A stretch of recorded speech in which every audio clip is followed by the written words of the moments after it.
Thank you very much, Speaker. Yesterday, the president of the GNU spent a considerable time saying that our input and contribution during opening of Parliament debate was playing the man and not playing the ball. The president wrongly said that we previously insulted him by saying that his father was a police officer during the dark days of apartheid, and that even when such is a fact, he is proud that his father was a law enforcement officer of apartheid laws. Let's put the facts right in front of this Parliament. We never ever have made any reference to President's father in this Parliament, and even if we did, it would have been a statement of fact and not insult. To say someone's parent is a nurse, it will never be used as an insult. To say someone else's parent is a police officer can never be used as an insult. You spoke about your father in order for you to drag my grandmother unfairly so, because my grandmother has got nothing to do with what I'm doing here. So I want to state it very clear that, President, we respect each other and will continue to engage each other robustly. Secondly, Parliament and political work in general is not for soft-skinned people who will use all languages to complain whenever we give fair but robust and direct characterization of their political conduct. Here we speak truth and nothing else but the truth. In our characterization of the ball which you spoke about here, which you said we must play, we will also characterize the players to have a fuller picture of both subjective and objective political and ideological conditions. You can never only play the ball without understanding the strengths and weaknesses of the player. We will also welcome, and this we did at a number of times, we welcomed and tolerated whosoever does that against us. When we get criticized by your side, even sometimes the political amateurs like Butimana Mel, who come and attack us personally, we never respond to them. We never cry because we are not crybabies. We fight because we are fighters. Instead of crying, we fight. In politics, the individual's personal character is key to historical developments. Otherwise, why is there Nelson Mandela Day?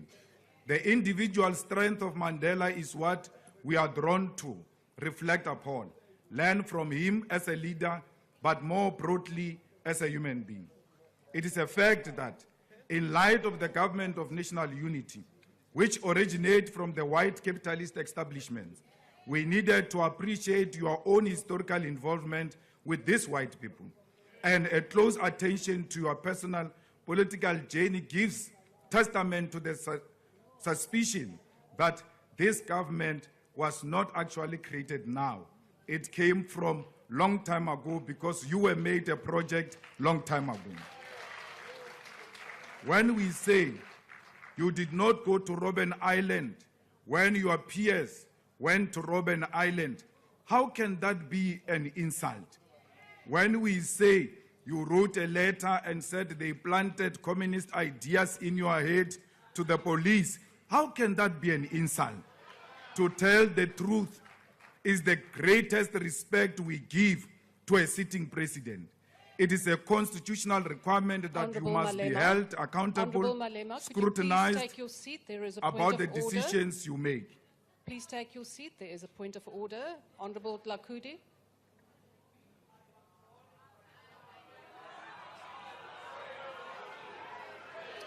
Thank you very much, Honourable Deputy Speaker. Honourable members, order. I cannot hear the Speaker. Honourable Deputy Speaker, I am standing on a point of order based on what the Honourable Malema said. Rule number 92. Honorable Deputy Speaker, the Honorable Malema referred to the President as a project, meaning that the President is acting on behalf of other people. So that is unparliamentary and it cannot be accepted. Thank you. Honourable members, I have listened to what the Honourable Malema has said, and I think that we do have to have robust debate, so I'm not going to sustain that point of order. Please proceed.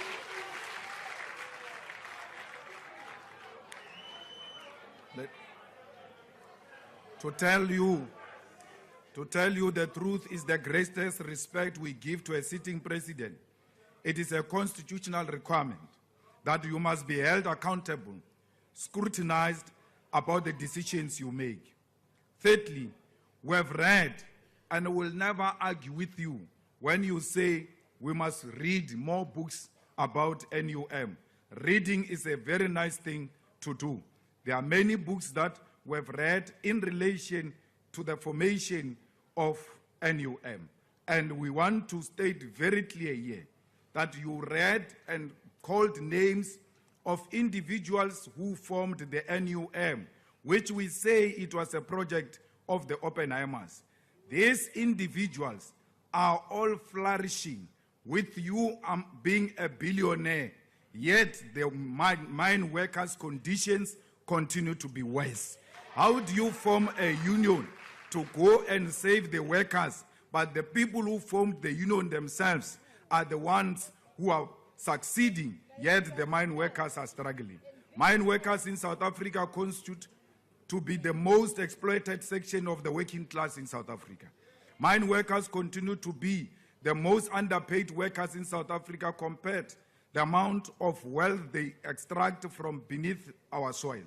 Mine workers continue to stay in horrible conditions and informal settlement without water, roads, toilets, and without basic necessities. Mine workers continue to be the biggest victims of loan sharks, and with the biggest loan shark being Capitec. Mine workers continue to perish in occupational accidents. Solomon Nyerenda, Yvonne Mniz, and Priti Winnie Nkambule are still trapped inside a container in Lily Mine after the accident that happened in 2016, 8 years ago. Mine workers continue to live in communities defined by high levels of crime. When the mine workers protested for a minimum wage of 12,500 per month in Marikana 12 years ago, you as a director and a shareholder of London Mine, you did not take the side of the workers. You called for concomitant action, and 34 workers were massacred by the ANC government in Marikana. If you formed the union for these workers, why is the conditions remaining the way they are? The union was formed to suppress those workers. The conditions of mine workers in South Africa is applicable to many other categories of workers in South Africa. A lot of workers in South Africa live in absolute poverty, and there is no hope that their condition will change under GANU.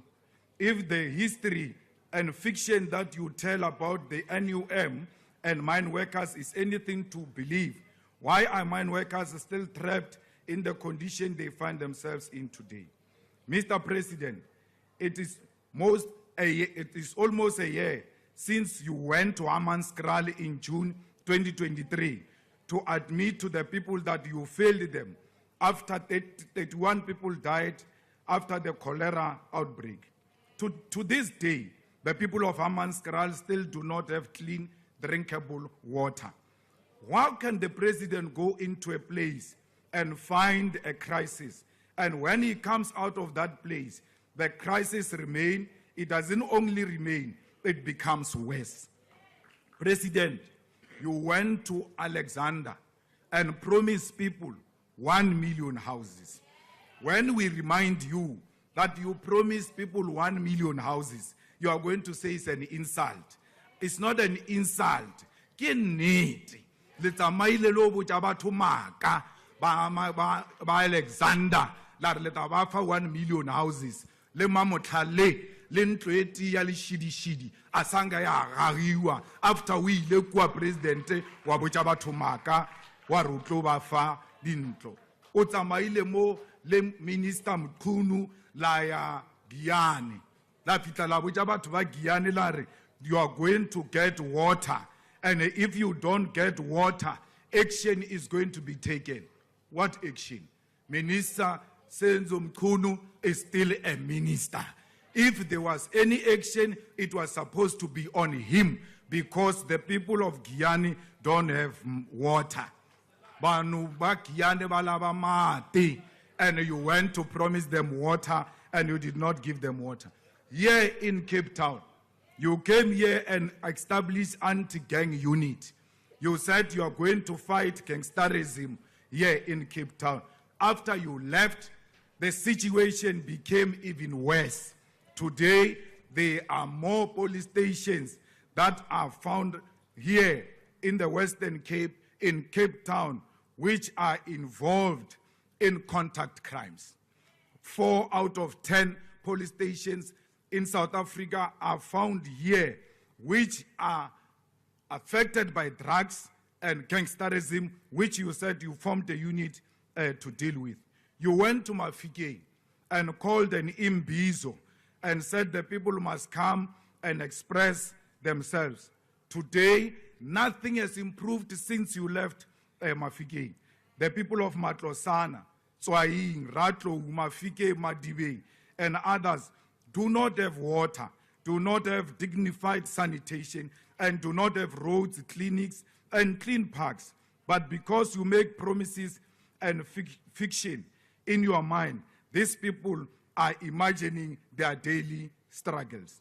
Mr. President, what is even more concerning is that even your 7th administration is characterized by fiction, supported by prepaid mainstream media.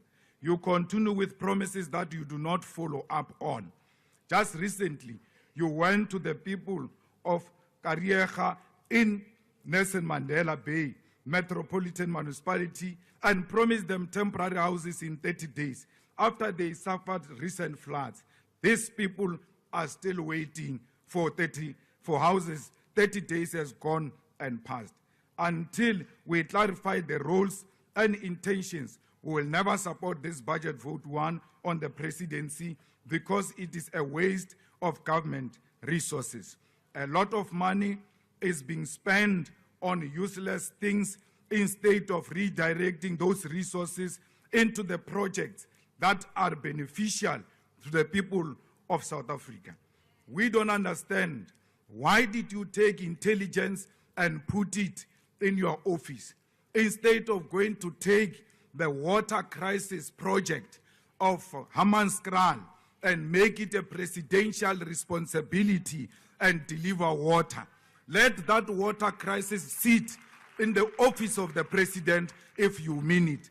We don't have a crisis of intelligence. That thing is imagination. The crisis is water in Giyane. Why is water not in the office of the president? Because that's what we are faced with. Why is crime not in the office of the president? You have something called evaluation and monitoring, which can monitor itself. How can it monitor other ministries? It has got no capacity to monitor itself. So we are making a call that instead of having these useless departments in your office, bring police in your office, because crime is a serious issue in South Africa. Children are being killed, women are being raped. Those are matters that the president should be occupied with and be worried about. Not this thing of wanting to be with your faction in your office, even when it is not helpful to you. Let's take serious responsibilities into the office of the president. Let us reduce the cabinet and do away with deputy ministers. What you did to Honorable Sihle Zikalala is painful, that thing. When you see Sihle sitting down on a chair and that white man of a minister sitting next to him, but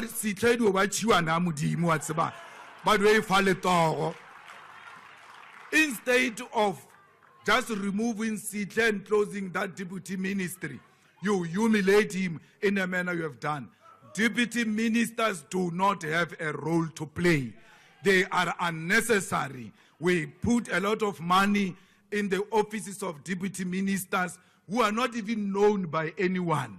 They walk around with bodyguards and people start asking themselves as to who is this one now with bodyguards. So we can save a lot of money by reducing cabinet, by removing deputy ministers. President, nalwena reatlompana ibile rinna pleke ti nalwena refitaria go each other's house reaka mautu. We don't need cabinet we don't need parliament to make an appointment.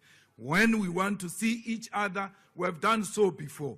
And I criticize you even when it is just the two of us. I'm not criticizing you here because I see these honorable members of parliament. We will continue to engage each other robustly. You asked me a question and said, where were you? It was biologically impossible for me to be there. So don't question me. Go and question my mother and my father why I was not there. But when the time came, I showed up. And when the time came, I never sold out. When the time came, I was never a collaborator. I came at an early age and nothing will remove me. Attempts were there to silence me with the story of being disrespectful. I'm not disrespectful. I engage robustly. A ke rapeletse boroko ka o budulala. Nna a ke tshabe motho, ke tshaba maka, ke bolela nnete. Mmuso wa dinonyana o tlowa in less than 2 years. Auwe mmuso wa dinonyana, auwe!